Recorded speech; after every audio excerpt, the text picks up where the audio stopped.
ईश्वरपूर, शांत छोटंसं शहर. पण इथे जे घडलं त्याने संपूर्ण शहर हादरून गेलं. 8वीत शिकणारी अल्पवयीन मुलगी, लहानपणीच वडील गमावले, आई कामावर गेलेली आणि या परिस्थितीचा गैरफायदा घेत 2 नराधमांनी तिचं आयुष्य उद्ध्वस्त केलं. 16 डिसेंबर रात्री साधारण 8:30 वाजण्याची वेळ. ऋतिक महापुरे नावाच्या तरुणाने पीडित मुलीला फोन केला. शिराळा नाक्यावर ये असं सांगत त्याने तिला बाहेर बोलवलं. आई कामावर असल्यामुळे मुलगी घरी एकटी होती. ती कोणताही संशय न घेता नाक्यावर चालत गेली. ऋतिक महापुरे आणि त्याचा मित्र आशिष खांबे नाक्यावर आधीच थांबले होते. दोघे बाईकवरून आले. ऋतिक आणि आशिष या दोघांनीही तिला बाईकवर बसवलं आणि त्या दोघांनी मुलीला घेऊन थेट पेठ सांगली रस्त्यावर हॉस्पिटल गाठलं. ते दोघेही तिला हॉस्पिटलच्या मागच्या बाजूला असणाऱ्या उसाच्या शेतात घेऊन गेले. आजूबाजूला उसाचं शेत असल्यामुळे हे तिघेही तिथे आहेत असा कुणालाही संशय आला नाही. शेतात पोहोचताच त्या दोघांनी मुलीशी अतिप्रसंग करण्याचा प्रयत्न केला. मुलगी घाबरली. तिने त्या दोघांना जोरदार विरोध केला. मदतीसाठी आरडाओरडा केला. पण त्या निर्मनुष्य जागेवर मुलीचा आवाज ऐकण्यासाठी कुणीच नव्हतं. तरीही तिची वाचण्यासाठी धडपड सुरू होती. तिने आपला आरडाओरडा सुरूच ठेवला. तिच्या विरोधाने वैतागलेल्या ऋतिक महापुरेने कमरेचा पट्टा काढला आणि मुलीला मारहाण करायला सुरुवात केली. अतिशय निर्दयपणे ऋतिक त्या मुलीला मारत होता. ती ओरडत होती, पण त्याला तिची जराही दया आली नाही. त्याच्या मारहाणीमुळे ती खाली जमिनीवर कोसळली आणि त्यानंतर त्या दोघांनीही डाव साधला आणि आळीपाळीने तिच्यावर अत्याचार केले. वेदनेने मुलगी किंचाळत होती, पण आरोपींनी तिचं तोंड दाबून ठेवलं. आरडाओरडा केलास तर तुला मारून टाकू अशी धमकी सुद्धा दिली. अत्याचारानंतरही त्या नराधमांची क्रूरता संपली नाही. ते पळून गेले, पण जाताना पीडित मुलीचे कपडेही सोबत घेऊन गेले. ती मुलगी तिथेच विवस्त्र अवस्थेत असह्य वेदनांसह विव्हळत पडून होती. रात्र झाली होती. त्याच अवस्थेत ती एकटीच चालत निघाली. विवस्त्र अवस्थेत शरीरावर आणि मनावर असंख्य जखमा घेऊन ती जवळपास 1 किलोमीटर अंतर चालली. चालत चालत ती शहरालगतच्या एका चौकात पोहोचली. तेव्हा तिथे असलेल्या काही नागरिकांची नजर तिच्यावर पडली.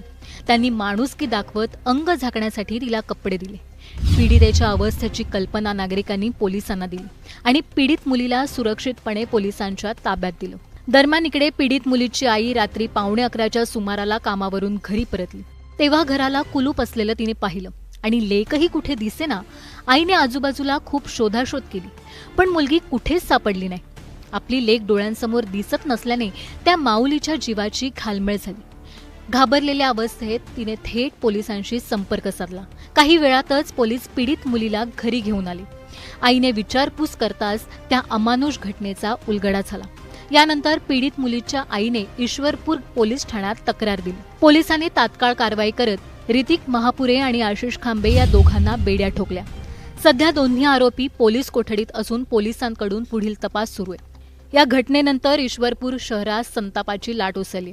अशा नराधमांना कठोरात कठोर शिक्षा झाली पाहिजे अशी मागणी नागरिकांकडून होते. अल्पवयीन मुलींवर होणारे अत्याचार आणि समाजात मोकाट सुटलेली विकृती या घटनेने पुन्हा एकदा गंभीर प्रश्न उपस्थित केले. अशा विकृत मानसिकतेला आपण कधी आणि कसं थांबवणार? कायदे कठोर आहेत, पण ते निर्भयपणे अंमलात येत आहेत का? आणि समाज म्हणून आपण इतके असंवेदनशील कधी झालो? मुलींसाठी सुरक्षित वातावरण तयार करणे ही फक्त सरकारची जबाबदारी नाही, तर समाज म्हणून आपली सुद्धा मोठी जबाबदारी आहे. कारण मुली सुरक्षित असतील तरच समाज खऱ्या अर्थाने सुरक्षित असेल. या घटनेवर तुमचं मत आम्हाला खाली कमेंट करून नक्की सांगा आणि टाइम्स नाऊ मराठीला सबस्क्राईब करायला विसरू नका.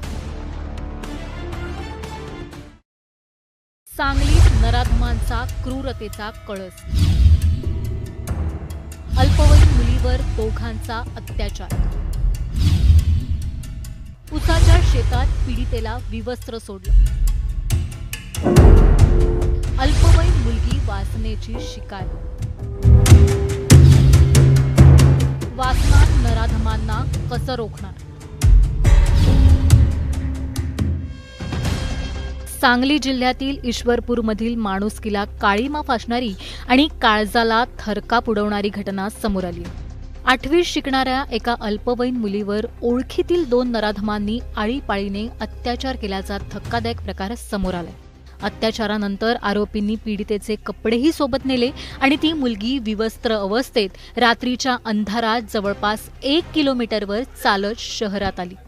पीडितेसोबत नेमकं त्या रात्री काय घडलं हे सर्व या व्हिडिओतून आपण जाणून घेऊया. त्यासाठी हा व्हिडिओ शेवटपर्यंत पाहत रहा आणि टाइम्स नाऊ मराठीला फॉलो आणि सबस्क्राईब करायला विसरू नका.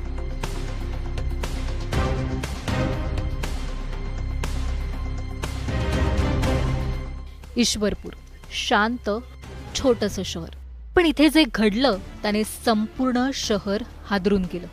8वीत शिकणारी अल्पवयीन मुलगी, लहानपणीच वडील गमावले, आई कामावर गेलेली आणि या परिस्थितीचा गैरफायदा घेत 2 नराधमांनी तिचं आयुष्य उद्ध्वस्त केलं.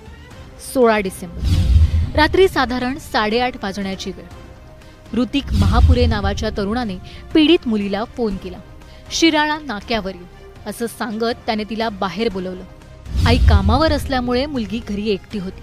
ती कोणताही संशय न घेता नाक्यावर चालत गेली. ऋतिक महापुरे आणि त्याचा मित्र आशिष खांबे नाक्यावर आधीच थांबले होते. दोघे बाईकवरून आले. ऋतिक आणि आशिष या दोघांनीही तिला बाईकवर बसवलं आणि त्या दोघांनी मुलीला घेऊन थेट पेठ सांगली रस्त्यावर हॉस्पिटल गाठलं. ते दोघेही तिला हॉस्पिटलच्या मागच्या बाजूला असणाऱ्या उसाच्या शेतात घेऊन गेले. आजूबाजूला उसाचं शेत असल्यामुळे हे तिघेही तिथे आहेत असा कुणालाही संशय आला नाही. शेतात पोहोचताच त्या दोघांनी मुलीशी अतिप्रसंग करण्याचा प्रयत्न केला. मुलगी घाबरली. तिने त्या दोघांना जोरदार विरोध केला. मदतीसाठी आरडाओरडा केला, पण त्या निर्मनुष्य जागेवर मुलीचा आवाज ऐकण्यासाठी कुणीच नव्हतं. तरीही तिची वाचण्यासाठी धडपड सुरू होती. तिने आपला आरडाओरडा सुरूच ठेवला. तिच्या विरोधाने वैतागलेल्या ऋतिक महापुरेने कमरेचा पट्टा काढला आणि मुलीला मारहाण करायला सुरुवात केली. अतिशय निर्दयपणे ऋतिक त्या मुलीला मारत होता. ती ओरडत होती, पण त्याला तिची जराही दया आली नाही. त्याच्या मारहाणीमुळे ती खाली जमिनीवर कोसळली आणि त्यानंतर त्या दोघांनीही डाव साधला आणि आळीपाळीने तिच्यावर अत्याचार केले.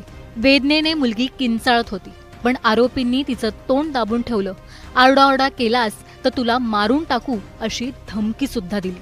अत्याचारानंतरही त्या नराधमांची क्रूरता संपली नाही. ते पळून गेले, पण जाताना पीडित मुलीचे कपडेही सोबत घेऊन गेले. ती मुलगी तिथेच विवस्त्र अवस्थेत असह्य वेदनांसह विव्हळत पडून होती. रात्र झाली होती. त्याच अवस्थेत ती एकटीच चालत निघाली. विवस्त्र अवस्थेत शरीरावर आणि मनावर असंख्य जखमा घेऊन ती जवळपास 1 किलोमीटर अंतर चालली. चालत चालत ती शहरालगतच्या एका चौकात पोहोचली. तेव्हा तिथे असलेल्या काही नागरिकांची नजर तिच्यावर पडली. त्यांनी माणुसकी दाखवत अंग झाकण्यासाठी तिला कपडे दिले. पीडितेच्या अवस्थेची कल्पना नागरिकांनी पोलिसांना दिली आणि पीडित मुलीला सुरक्षितपणे पोलिसांच्या ताब्यात दिलं. दरम्यान इकडे पीडित मुलीची आई रात्री 11:15च्या सुमाराला कामावरून घरी परतली. तेव्हा घराला कुलूप असलेलं तिने पाहिलं आणि लेकही कुठे दिसेना. आईने आजूबाजूला खूप शोधाशोध केली, पण मुलगी कुठेच सापडली नाही. आपली लेक डोळ्यांसमोर दिसत नसल्याने त्या माऊलीच्या जीवाची घालमेल झाली. घाबरलेल्या अवस्थेत तिने थेट पोलिसांशी संपर्क साधला. काही वेळातच पोलीस पीडित मुलीला घरी घेऊन आले. आईने विचारपूस करताच त्या अमानुष घटनेचा उलगडा झाला. यानंतर पीडित मुलीच्या आईने ईश्वरपूर पोलीस ठाण्यात तक्रार दिली. पोलिसांनी तात्काळ कारवाई करत ऋतिक महापुरे आणि आशिष खांबे या दोघांना बेड्या ठोकल्या. सध्या दोन्ही आरोपी पोलीस कोठडीत असून पोलिसांकडून पुढील तपास सुरू आहे. या घटनेनंतर ईश्वरपूर शहरात संतापाची लाट उसळली. अशा नराधमांना कठोरात कठोर शिक्षा झाली पाहिजे अशी मागणी नागरिकांकडून होते.